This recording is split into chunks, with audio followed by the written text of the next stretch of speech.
전도서 9장 1절부터 10절입니다. 오늘 본문의 배경이입니다. 9장은 미래에 벌어질 일을 알 수 없고 사후세계가 어떠할지 알 수 없을 때 무엇이 지혜로운 삶인지 다루고 있습니다.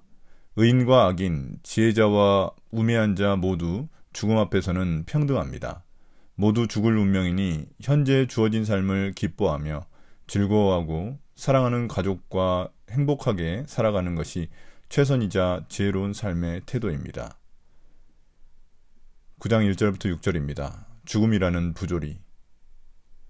나는 이 모든 것을 마음속으로 깊이 생각해 보았다. 그리고서 내가 깨달은 것은 의로운 사람들과 지혜로운 사람들이 하는 일을 하나님이 조종하신다는 것, 그들의 사랑과 미움까지도 하나님이 조종하신다는 것이다.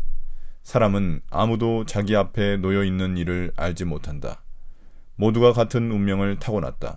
의인이나 악인이나 착한 사람이나 나쁜 사람이나 깨끗한 사람이나 더러운 사람이나 제사를 드리는 사람이나 드리지 않는 사람이나 다 같은 운명을 타고났다.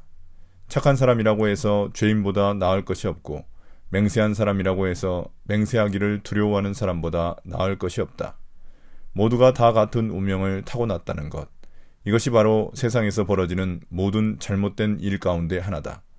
더욱이 사람들은 마음에 사악과 광증을 품고 살다가 결국에는 죽고 만다. 살아있는 사람에게는 누구나 희망이 있다.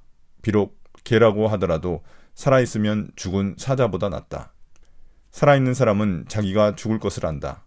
그러나 죽은 사람은 아무것도 모른다. 죽은 사람에게는 더 이상의 보상이 없다. 사람들은 죽은 이들을 오래 기억하지 않는다. 죽은 이들에게는 이미 사랑도 미움도 야망도 없다. 세상에서 일어나는 어떠한 일에도 다시 끼어들 자리가 없다. 전도자는 의인이나 지혜자가 사랑받을지 미움받을지 모두 하나님의 손에 달려있음을 깨닫습니다. 자신의 앞날을 아는 사람이 아무도 없기 때문입니다. 의인이나 악인이나 깨끗하거나 더럽거나 신앙이 있거나 없거나 모두 마음에 악과 광증이 가득한 채로 살다가 죽음을 맞이할 뿐입니다. 죽음은 불확실한 세상 속에서 가장 확실한 불편한 진실입니다. 그러나 전도자는 이런 부조리한 세상 일을 다 이해할 수 없지만 그래도 사는 것이 죽는 것보다 낫다고 말합니다.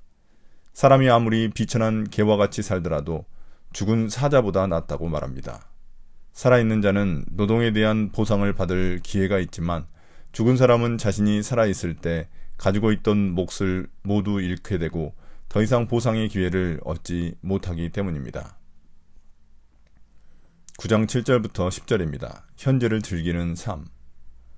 지금은 하나님이 내가 하는 일을 좋게 보아주시니 너는 가서 즐거이 음식을 먹고 기쁜 마음으로 포도주를 마셔라. 너는 언제나 옷을 깨끗하게 입고 머리에는 기름을 발라라. 너의 헛된 모든 날, 하나님이 세상에서 너에게 주신 덧없는 모든 날에 너는 너의 사랑하는 아내와 더불어 즐거움을 누려라. 그것은 네가 살아가는 동안에 세상에서 애쓴 수고로 받는 몫이다. 내가 어떤 일을 하든지 내 힘을 다하여 하여라. 내가 들어갈 무덤 속에는 일도 계획도 지식도 지혜도 없다. 이제 전도자는 살아있는 동안 기쁜 마음으로 먹고 마시며 자신을 깨끗하게 단장하고 꾸미며 사랑하는 가족과 더불어 즐거운 삶을 누리라고 조언합니다. 삶을 하나님의 선물로 받아들여 충분히 즐길 것을 명령하고 있습니다. 또한 하나님이 주신 가장 귀한 선물들 중 하나는 결혼의 기쁨입니다. 남편과 아내 사이의 친밀한 관계가 부분적이지만 하나님이 허락하신 인생의 큰 즐거움입니다. 그러므로 인간은 죽음으로 인한 부조리한 인생일지라도 수동적으로 살기보다 활동적으로 삶을 살아야 합니다. 하나님이 선하게 여기시는 일을 위하여 전력을 다해야 합니다. 삶 속에서 얻을 수 있는 기쁨을 최대한 누리며 살아야 하지만 하나님이 모든 행동을 심판하실 것이라는 사실도 잊어서는 안 됩니다. 오늘의 묵상 포인트입니다. 첫 번째, 죽음은 아무도 피할 수 없습니다. 선하게, 의롭게, 깨끗하게 사는 것이 죽음 앞에서는 의미 없어 보입니다. 그러나 죽는 것보다 사는 게 더 낫습니다. 삶은 하나님이 주신 선물이며 기회이기 때문입니다. 두 번째, 우리는 미래를 알 수 없고 죽음을 피할 수도 없습니다. 그렇다면 지금 내게 주어진 지금이라는 시간을 잘 즐겨야 합니다. 가정의 기쁨과 수고의 기쁨을 누리며 하루하루를 감사하게 살아갈 수 있습니다. 오늘의 기도입니다. 주님, 오늘 하루도 주님의 귀한 선물임을 기억하며 내게 주신 숨겨진 기쁨들을 찾아 누리게 하여 주십시오.